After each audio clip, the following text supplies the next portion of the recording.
Okay, the purposes of the purpose of these 8 lectures and 4 practicals are to teach you a little bit of chemical thermodynamics as applied in geology. And we start off by asking ourselves, why do reactions take place? If I mix together a couple of chemicals and they react, why are they reacting? And the simplest, well, the obvious answer to that question is because they're unstable together. And they react in order to make something that's more stable. So how do we measure that tendency? How do I measure whether or not, if I add 2 things together, how do I measure whether or not they'll react? And the way we can do this, in a simple way, is to use the parameter called the chemical potential, which is usually given the symbol mu. And chemical potential tells us whether things will react or whether or not they're stable together. So it's much the same as gravitational potential. If you have water on the top of a hill and you pour it out of your bucket, it will flow downhill because it's flowing to a region of lower gravitational potential. Chemical potential behaves in much the same way. Material always flows to regions where the chemical potential is lower. Okay, and it has units of energy, much in the same way as gravitational potential. And in the case of chemical potential, it's joules per mole, where mole is a gram molecule. Okay, so that's all very dry. Let's take a practical example. Let's consider calcium carbonate.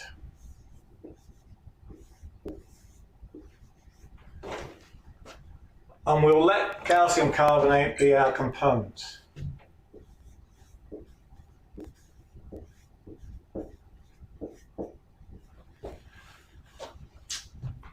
And everyone is aware of 2 minerals or phases which are calcium carbonate. So those are calcite and aragonite.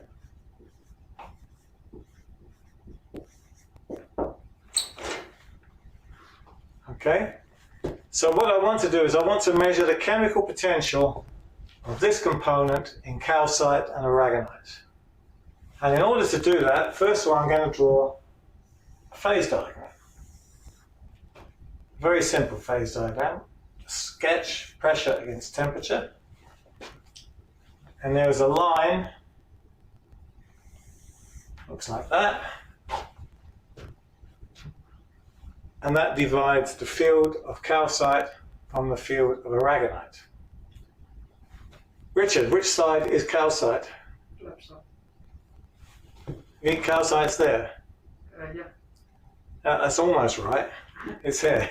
This is calcite. It's the low pressure form. And that's aragonite.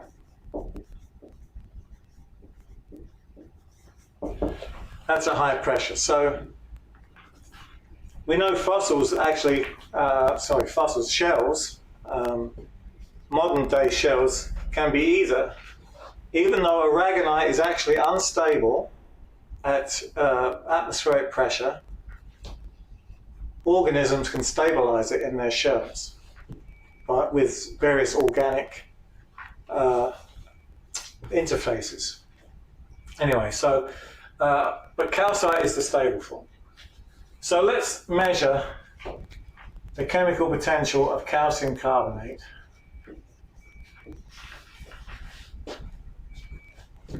at X and Y. You're going to get, I'm afraid you're going to get asked a lot of questions, Richard.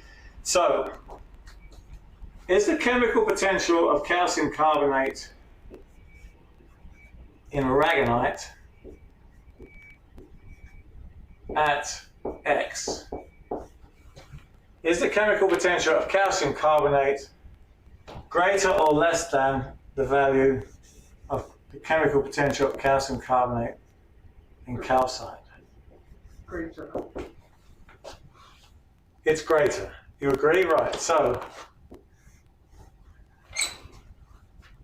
if I were to take a piece of aragonite and hold it at that pressure and temperature, eventually it would turn into calcite. It wouldn't be very fast, but eventually it would happen. All right? So at Y, fairly obviously the opposite happens.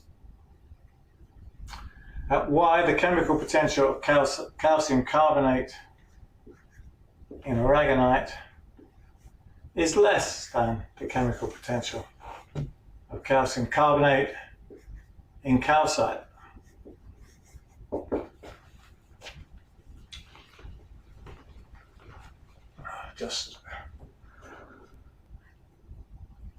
I have a nasty feeling I've moved that too high up.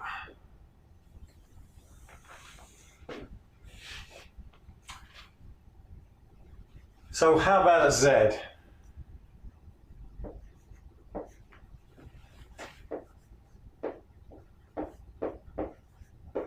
At Z, fairly obviously they're equal, right? So if I took some calcite and some aragonite and I held them together at Z, nothing would happen. They're in equilibrium. They're stable together.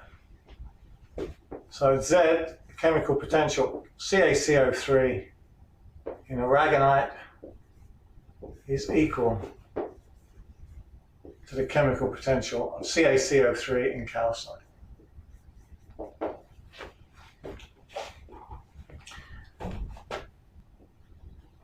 Okay, so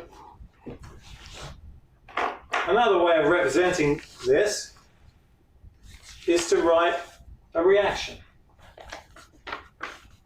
So we write a reaction, it's a very simple reaction. Calcium carbonate, aragonite. We can write it whichever way round we like. That just happened to be the first thing that came into my head, to write it this way round. To CaCO3 calcite. And that's our reaction. Often, actually, it's given little arrows rather than an equal sign, just being a bit lazy. And we can measure the difference in the chemical potential of calcium carbonate component between the products. By definition, the things on the right-hand side are the products, and the things on the left-hand side are the reactants.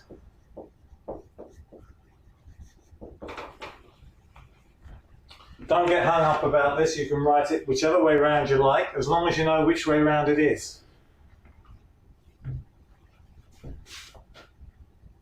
And we take the difference between the chemical potentials of calcium carbonate in the products minus those in the reactants. So, and we call that the free energy change, delta G. And you'll see as we go along why we call it that. But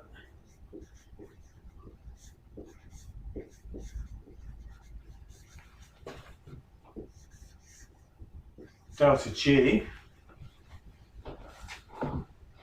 equals the chemical potential of CaCO3 in calcite, which is the products, minus the chemical potential of CaCO3 in aragonite.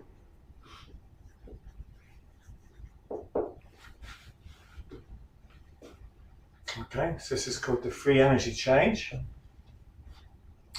Free energy, and obviously free energy and chemical potential are related to one another, and I'll just tell you exactly how in a moment.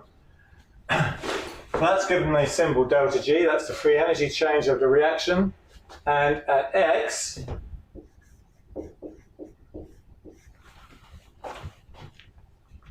the reactants are greater than the products.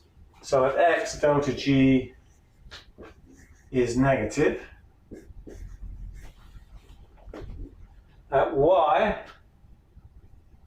the chemical potential of CaCO3 in aragonite is less than that in calcite. So that's greater than that. So delta G is positive.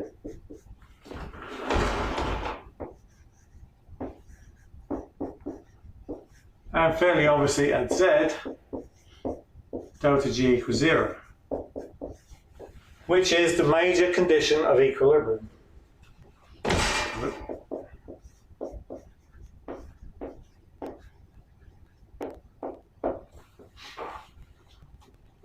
Okay, so as we're all aware, what I've done here is just to think about the conditions of equilibrium for a simple one-component case where we have two phases, calcite and aragonite. So, as we know, in nature, very few minerals or phases only have one component. In general, they have many components, actually maybe up to as many as 10 components. So what do we do when we have more than one component?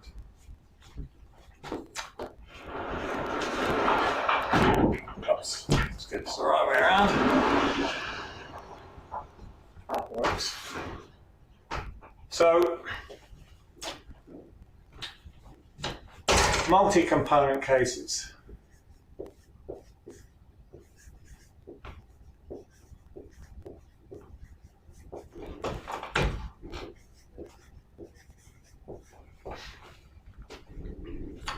First of all, we have a definition, and that is that if our phase contains more than one component,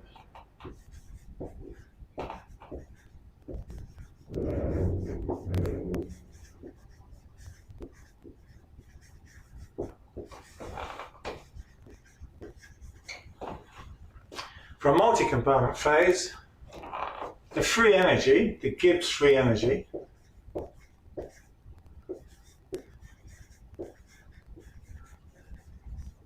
G, is equal to the sum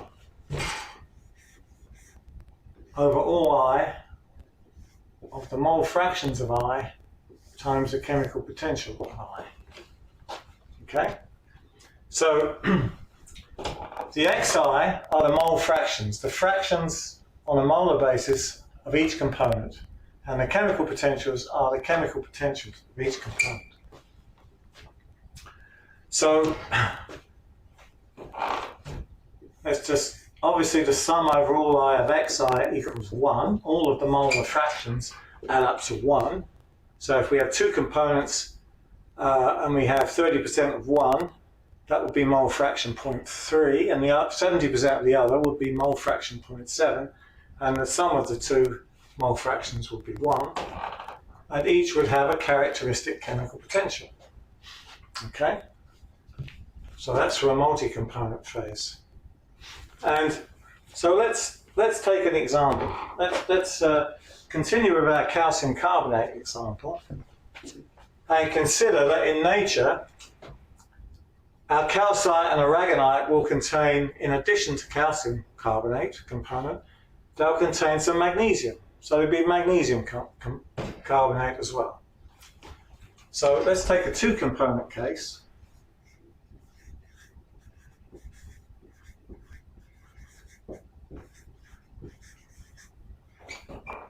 And let's consider the system CaCO3, NgCO3.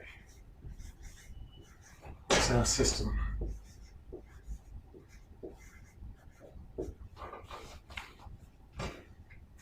And am I going to do next? So I'm going to ask myself, what are the conditions of equilibrium between calcite and aragonite in this case?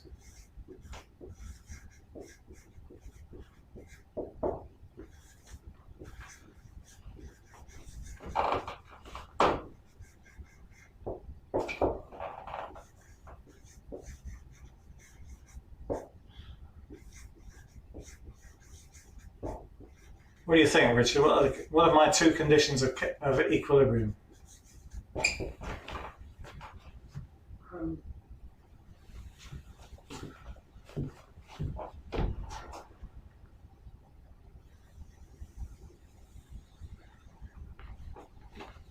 No wonder you weren't accepted to Oxford. Our conditions of equilibrium, if we have two components, sorry, must- the equilibrium between calcite and aragonite, the chemical potential of calcite has to be, of CaCO3 has to be the same in both phases, and the chemical potential of MgCO3 has to be the same in both phases. Okay? So we have two conditions of equilibrium, and that is that the mu CaCO3 calcite has got to equal mu CaCO3 aragonite. And that's our first condition. Our second one is that the same applies for the other component.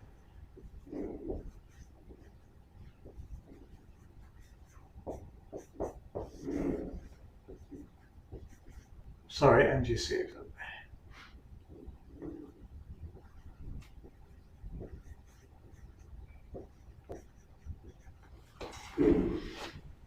So how do we get that?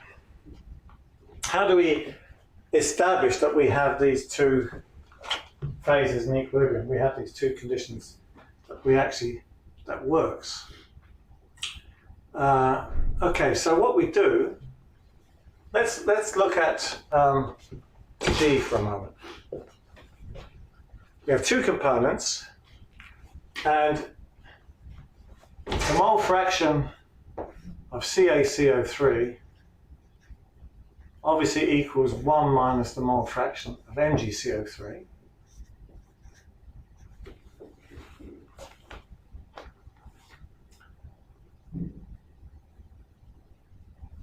And that can be in either phase. So let's differentiate G with respect to the mole fraction of CaCO3. Okay? So dG by dx CaCO3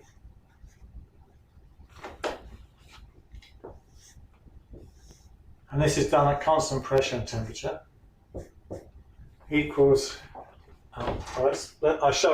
let's expand G first. Start again.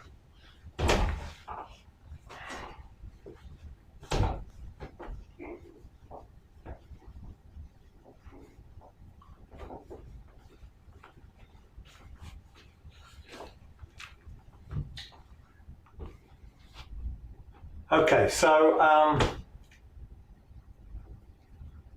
the free energy of calcite equals the mole fraction of CaCO3 from this relationship in calcite times the chemical potential of CaCO3 in calcite plus the mole fraction of MgCO3 in calcite times the chemical potential of MgCO3 in calcite. Just two components, makes it a little easier to do. Okay, now we substitute because the mole fraction of MgCO3 is simply, or CaCO3 is 1 minus the mole fraction of MgCO3. I'll do it the other way around. I'll substitute for MgCO3. So x MgCO3 is 1 minus x CaCO3. So the free energy of calcite, we could do this for aragonite, I'm just doing it for calcite as an illustration. is XCOCO3 calcite times the chemical potential CaCO3 calcite plus 1 minus X CaCO3 calcite times the chemical potential of MgCO3.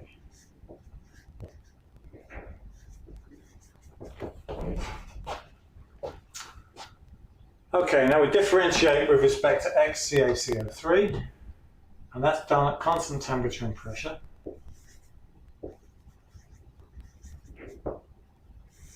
And now I'm going to draw a diagram at constant pressure and temperature just to illustrate this result.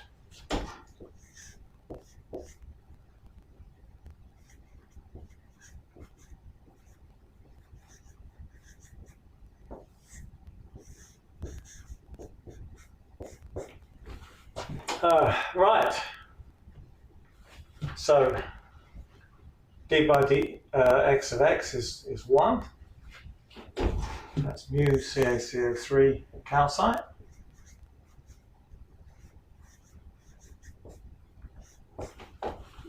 Plus d by dx of 1 is 0. D by dx of minus x is minus 1. So it's minus mu MgCO3.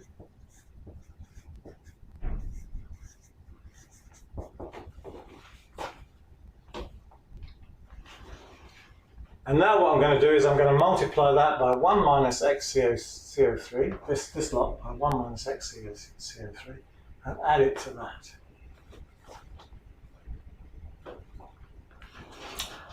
And I'm going to do that on the next board.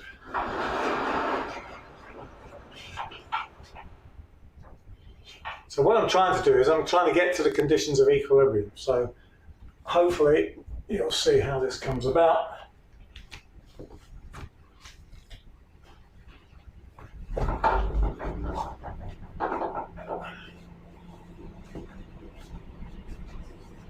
Somewhere here there was a spray.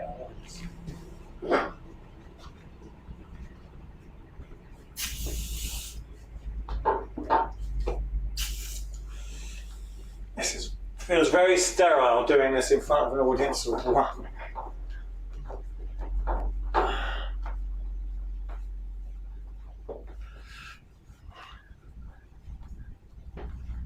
Usually by now people will be throwing paper aeroplanes and talking in loud voices.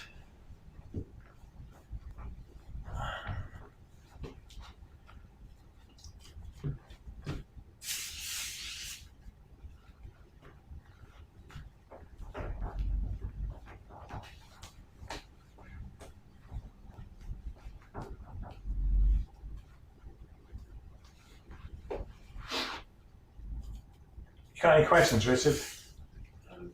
Not so far.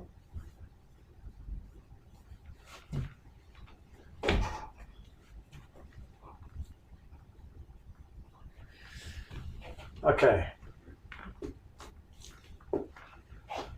Alright, so I'm going to multiply that by 1 minus x and add it to the value for G. So what we get is that G calcite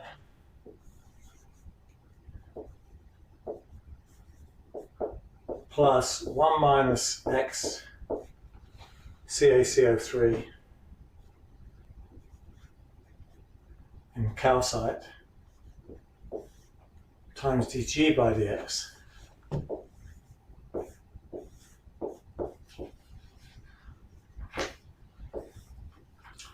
where that's at the fixed temperature and pressure we're interested in, is equal to, so it's mu CaCO3 times x plus mu CO3 times 1 minus x. So it's mu CaCO3 in calcite into 1, sorry, into x, not 1, into x CaCO3 plus 1 minus x CaCO3 calcite.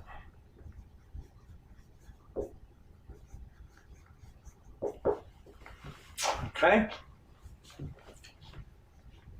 So that's x and 1 minus x. So obviously that goes with that. And then we come to this MgCO3 term.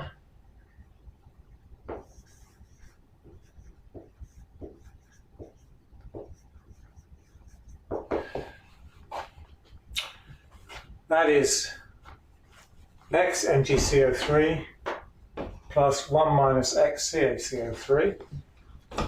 And that, of course, is,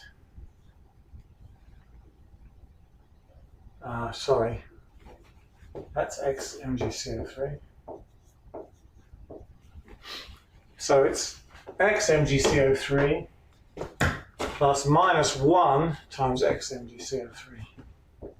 So it's x MgCO3 minus x MgCO3. All right, get that? So G of calcite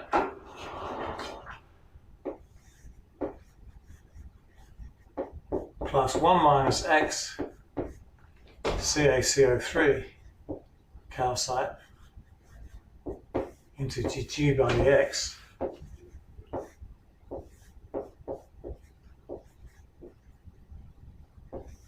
equals the chemical potential of CaCO3.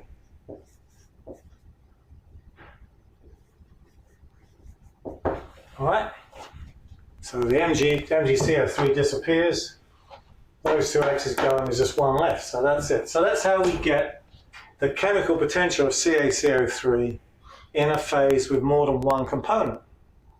All right, so it's the free energy plus the partial of G with respect to the mole fraction of calcium carbonate times 1 minus the mole fraction.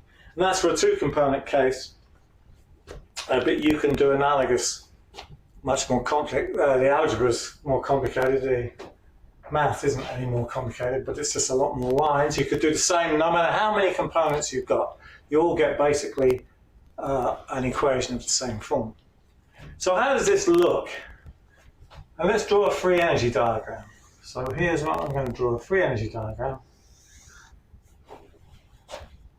At some pressure and temperature,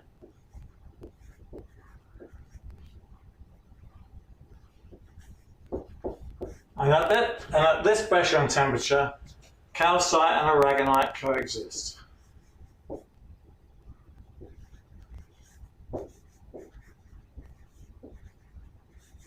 In equilibrium.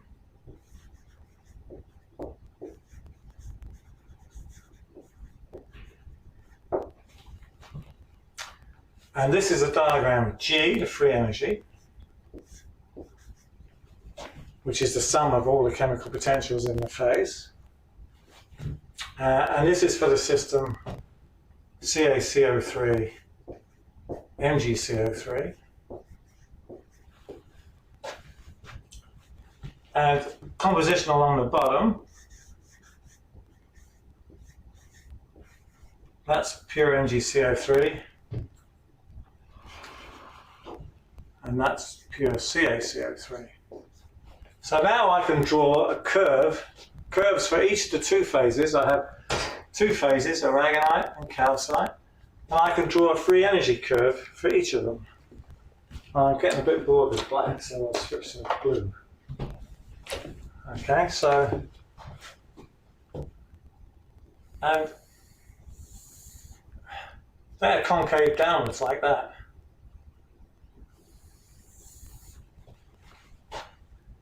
That's the way they look. So now I have a free energy diagram which shows at this pressure, at this fixed P and T, so this is a fixed pressure and temperature.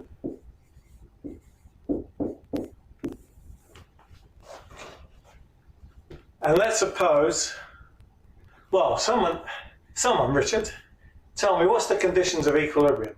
What's the condition of equilibrium? With the chemical potential of calcium carbonate has to be the same in both phases, and the chemical potential of MgCO3 has to be the same in both phases. All right. Okay, so we know that, and most people will say, well, it must be that point there. Okay, but it isn't. Why not? Well, let's look. How do we get the chemical potential of CaCO3 in one of these phases? Let's say this phase over here. We need the total free energy, and we need the derivative with respect to x, and we need to know 1 minus x. So let's take that point there.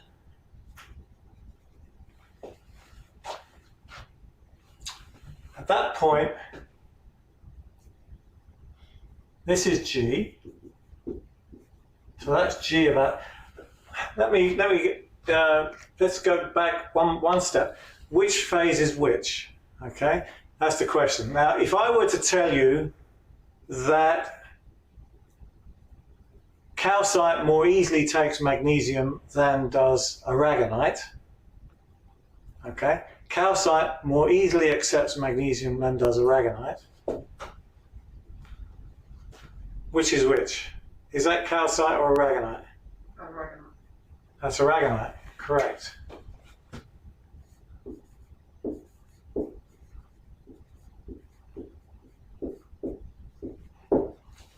So that's aragonite, and that's calcite.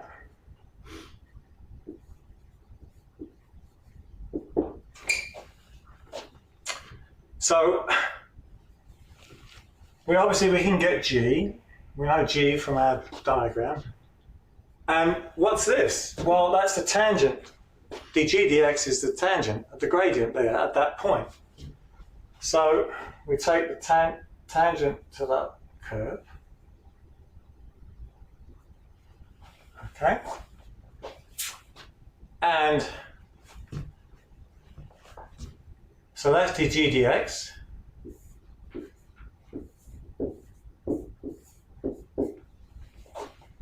At our point of interest. We'll call that A for at A.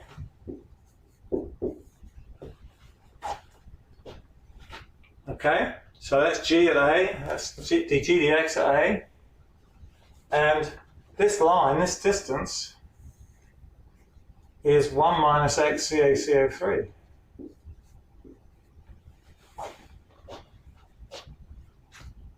Right? So that at that point CaCO3 is 1. Okay? And that distance there is 1 minus x. Or if you prefer, it's the fraction of this component. You remember? X mgCO3 is the same as 1 minus x CaCO3. So here we have everything we need to calculate mu. We've got G, which is there. We've got 1 minus x, which is the length of that line. And we've got dx, which is the tangent. Okay? So this is the chemical potential of CaCO3 in aragonite at P and T and at that composition.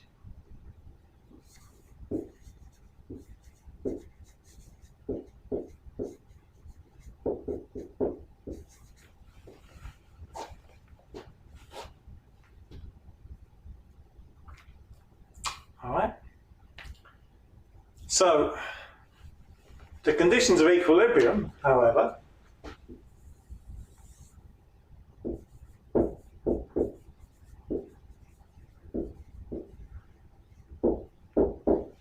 we know that,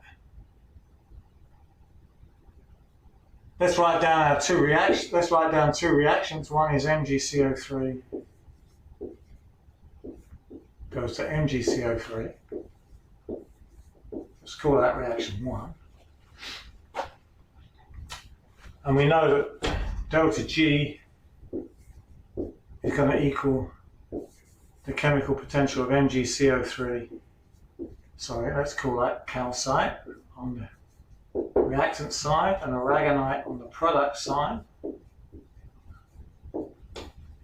is the chemical potential of MgCO3 in aragonite product minus chemical potential of MgCO3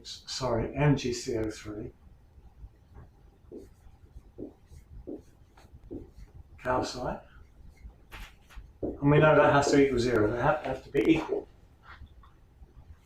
And then we can write down our second reaction, CaCO3 calcite goes to CaCO3 aragonite.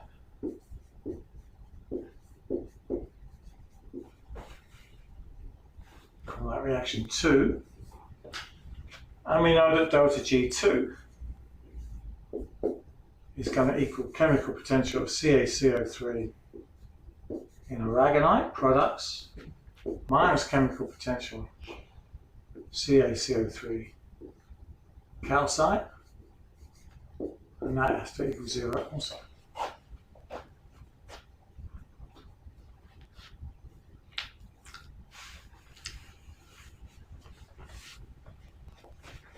All right, so I've shown you how we extract from this curve for this simple two-component system, how we extract the chemical potential of one component, CaCO3, by knowing the free energy at that point of the composition of interest and the tangent. And basically we take the tangent, we extrapolate to pure CaCO3, and that intercept is the chemical potential of CaCO3 at that point. Okay? Now we know that for these two phases to be in equilibrium with one another, the chemical potential of CaCO3 has to be the same in both, or delta G2 is 0. And we also know that the chemical potential of the magnesium carbonate component has to be the same in both, or delta G1 equals 0. So looking at that diagram, how do we find that condition? Well, fairly obviously, we need the tangents to these curves in order to extract the chemical potentials. All right? And so what we need in order to guarantee or to ensure that these two conditions are met is that they have to have a common tangent. Okay, these two free energy curves have to have a common tangent. So let's, I won't make that any messier, let's just sketch that.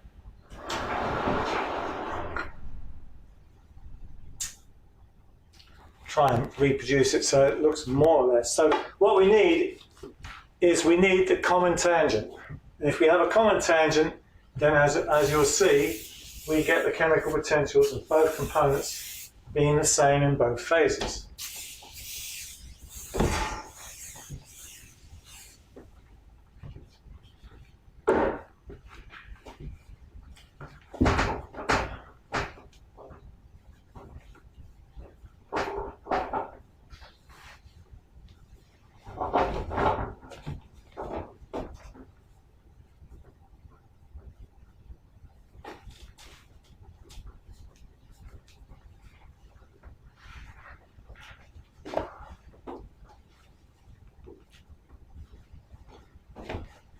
Alright, let's re-sketch that diagram.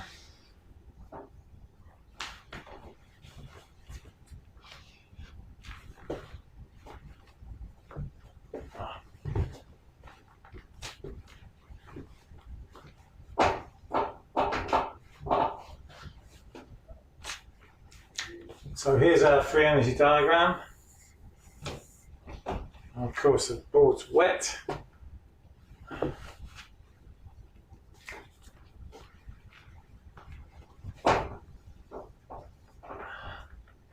So I have to take my t-shirt after trying to draw it.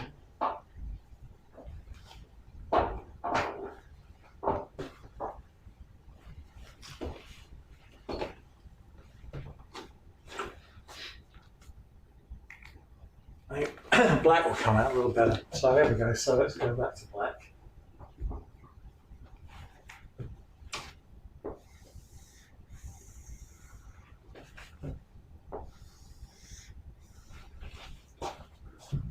So I'll transpose that diagram. It's a free energy diagram for the system NgCO3, CaCO3, and it looks more or less like that. The minima are not supposed to be at the same level, they're supposed to be at different levels, because it's a general case I'm trying to sketch. So,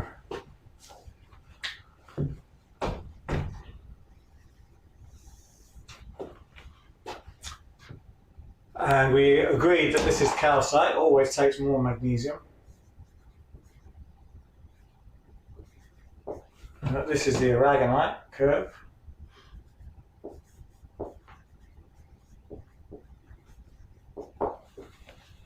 And in order to have the same chemical potential for both components in both phases, we're going to have to swing this tangent around until it touches the other curve. So we swing that tangent around and it will go as it creeps around in composition space. So the composition is going this way. It will eventually have a common tangent, which I will attempt to sketch. Close enough. Okay, so that's my common tangent. And this is, well, let's call these A and B. So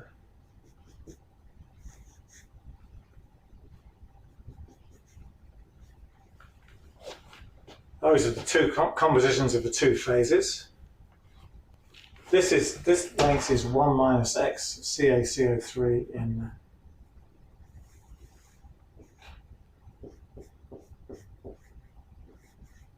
aragonite, and this is 1 minus x CaCO3 in the calcite.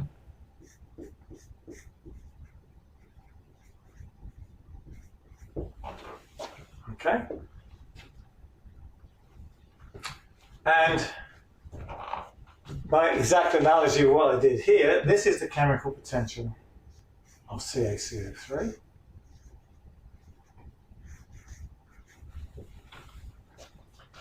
And because Gb plus 1 minus x CaCO3 in the calcite times the gradient gives us that, then the two are in equilibrium with one another. The chemical potential of CaCO3 is fairly obviously the same in both phases.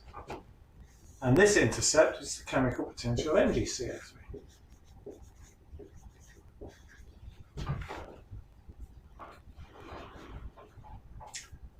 Okay?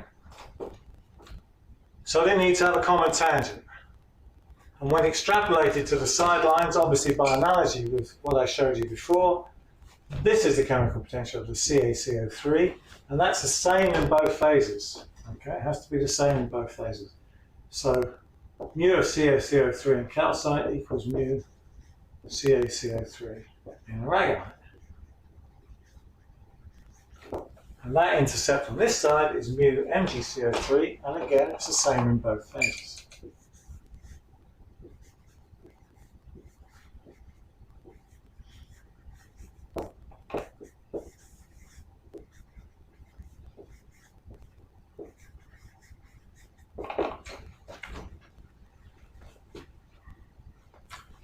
And A and B, these points here, are the compositions of the two phases which coexist. So the composition of the aragonite is A,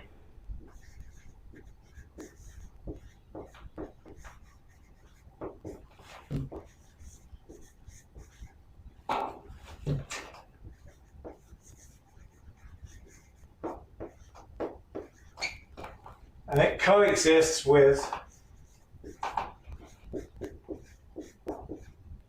with calcite of composition B.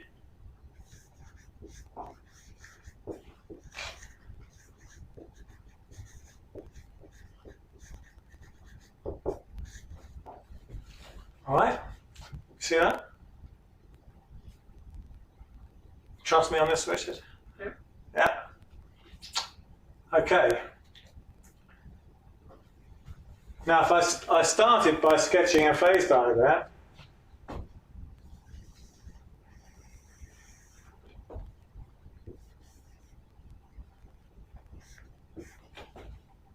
in which we had a line dividing the field of calcite from aragonite,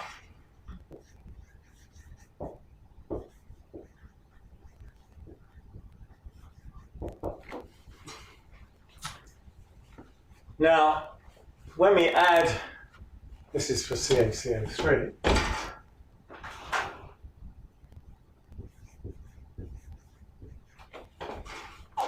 when we add magnesium to the system, add the magnesium carbonate, the two phases in equilibrium are not the same composition. The calcite is richer in magnesium than the coexisting aragonite. So what happens to this line is it expands to become a field. Okay, because that means there's a range of potential compositions which can coexist with one another. They're not all pure calcium carbonate or pure magnesium carbonate. They contain both calcium carbonate and magnesium carbonate in different proportions. So that line becomes a field.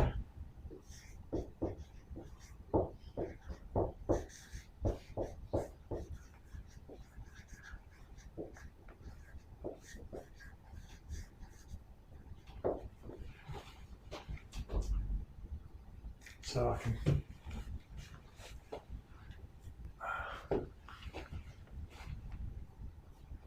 I can probably rub this off now.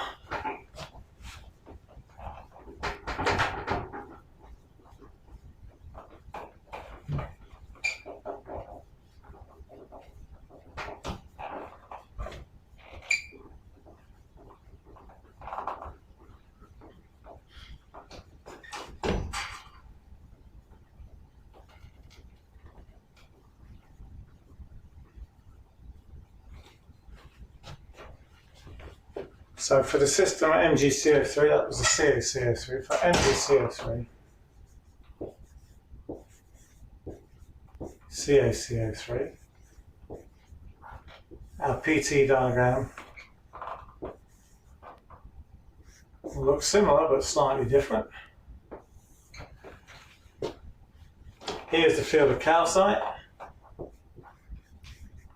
Here's the field of aragonite. And then in between we will have aragonite plus calcite. And they will coexist over a region of PT space. And the reason they will coexist is that they don't have the same composition. So I can change the composition along this line and I will get different compositions of this one and this one coexisting at different pressures and temperatures. That's the basic principle anyway.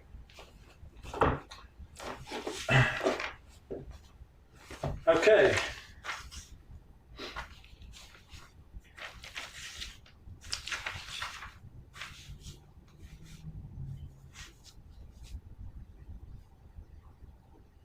All right. I could talk about the phase rule, but I don't think we need to. Let's talk about what happens when our phases are a little more complicated.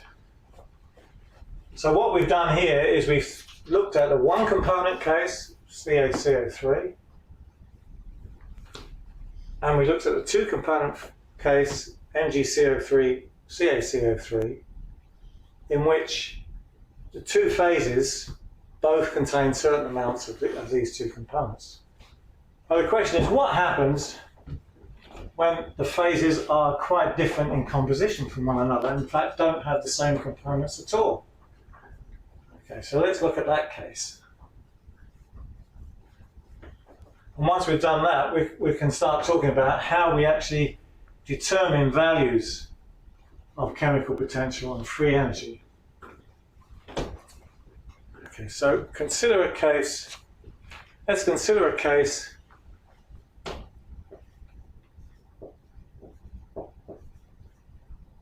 which is very obviously very common in geology.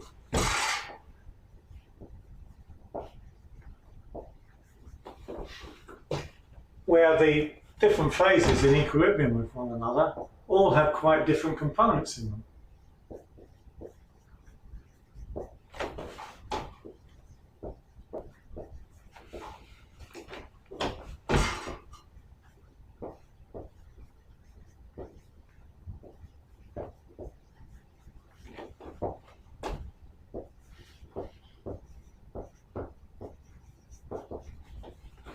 So we'll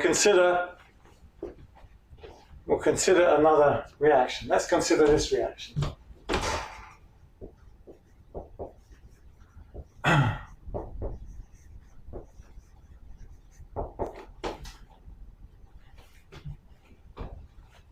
Now, one thing you'll all have learned in first year petrology and mineralogy is that olivine and quartz never coexist.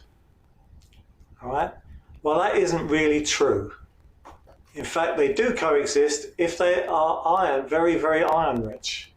Olivine and quartz will coexist in very iron rich systems like metamorphosed ironstones or occasionally in granites, which have a high ratio of iron to magnesium. So let's consider this reaction involving olivine and quartz. Okay, so that's an olivine, which is phthalate, the iron end member, and SiO2 quartz.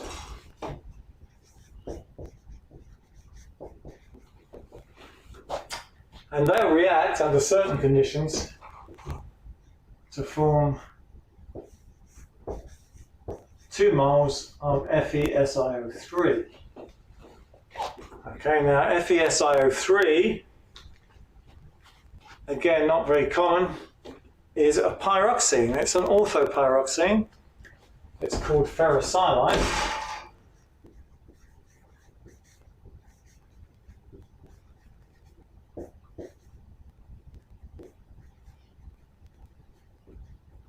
Ferrocyanide. What's the magnesium end member called, Richard? Enstatite, right? Enstatite is the magnesium end member. Ferrocyanide is the iron end member. So, you can give up. This is embarrassing. I always ask the students these questions just to break it up a little bit. Otherwise, it's even more tedious than it otherwise would be. All right. Okay. So, these two can coexist under certain conditions, but there's this reaction. And I'll do the same. I'll plot a PT diagram.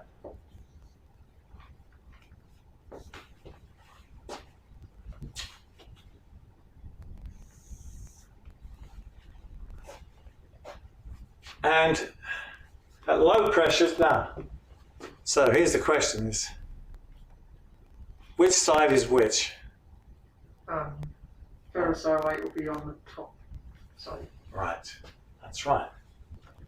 So olivine plus quartz, phthalate plus quartz, is the low pressure assemblage, and ferrocyanide is the high pressure. Okay. And how high pressures? Well, we're talking about base of the crust, basically. In a pure iron-bearing system, it's ferrocyanide becomes stable at 10, 12 kilobars, base of the continental crust. And then as we add magnesium, you remember magnesium and iron mixed together in like olivine and in orthopyroxene. This line, this field, it becomes a field like this example. And the field starts to spread down very rapidly as we add magnesium. Funnily enough, I wrote my first paper on this subject. God, that's so long ago. It's 50 years ago. Yeah, anyway. God. So anyway. As we add magnesium, this expands down. But anyway, but for now we're not going to talk about magnesium. We're going to talk about the pure iron end member. And the components of both minerals, sorry, all three minerals are different. So this is, the orthopyroxene is mostly that, quartz is that, ferrite is that. So we don't have the same conditions of equilibrium as we did in this carbonate case.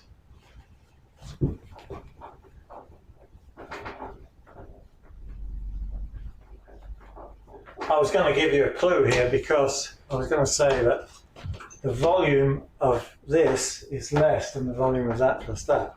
And since this is the low volume side, fairly obviously as we raise pressure, we're going to favour the low volume, the higher density. So that's the high pressure form, it has a lower volume.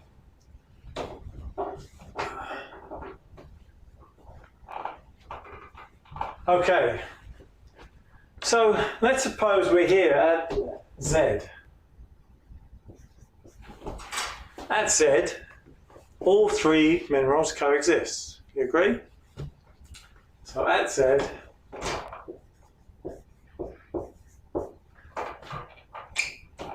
all three minerals coexist.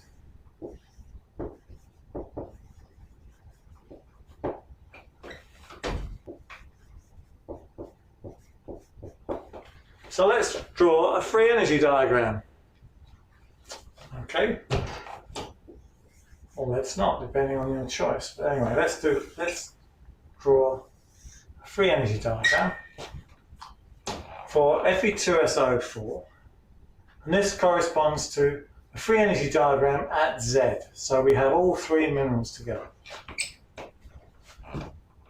On the compositional join, we'll have Fe2SO4 SiO2.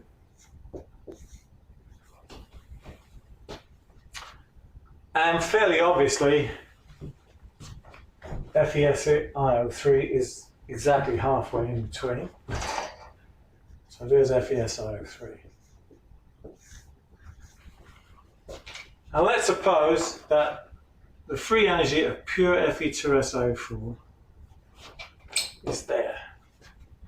And we'll assume that the free energy of pure SiO2 is there. Okay?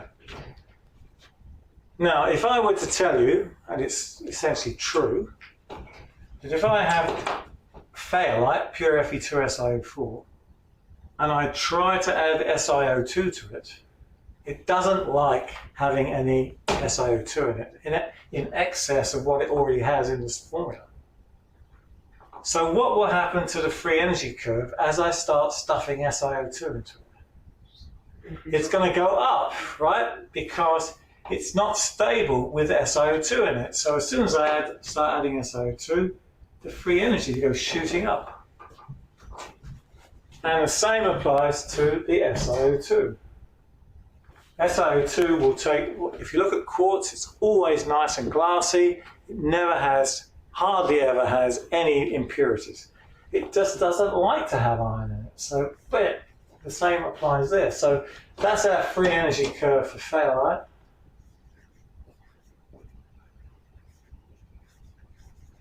And that's our free energy curve for SiO2, sorry, quartz.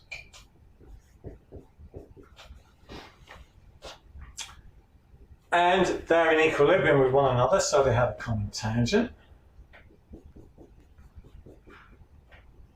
Okay, so that's our common tangent.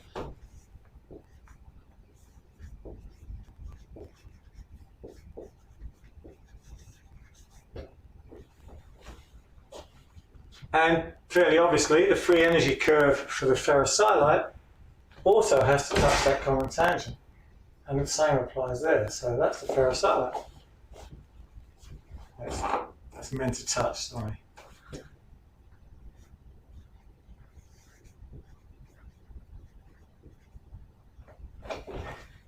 Okay? They all have a common tangent. I think we're all familiar with the idea now that common tangent is needed.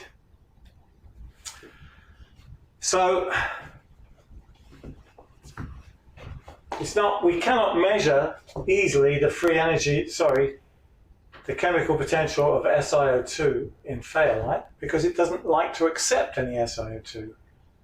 And we cannot similarly measure the chemical potential of the Fe2SiO4 component in the quartz because it doesn't like to accept iron. Makes them impossible to measure. However, what we can measure is we can measure the chemical potential of that one in the olivine, of that one in the quartz, and of that one in the orthopyroxene. Those are the main chemical potentials that we can measure. And as you'll see from that diagram at equilibrium,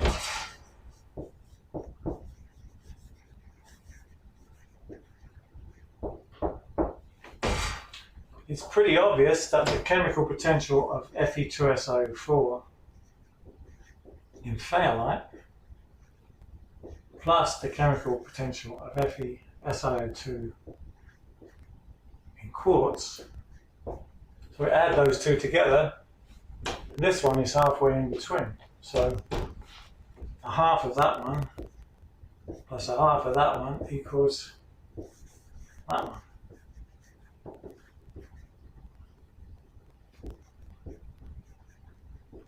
Okay?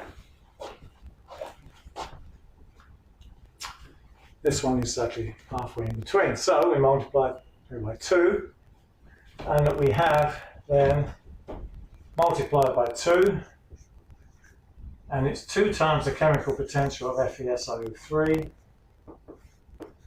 in ferrosilicate minus putting these on the other side, chemical potential of Fe2SiO4 in fayalite minus the chemical potential of SiO2 in quartz equals 0 at equilibrium.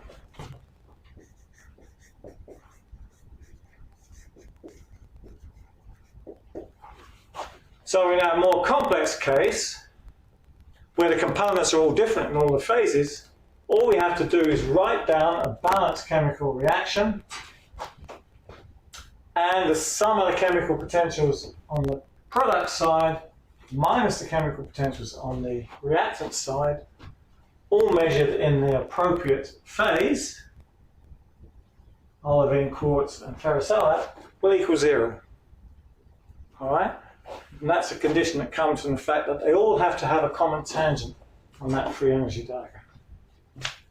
Okay, that'll do.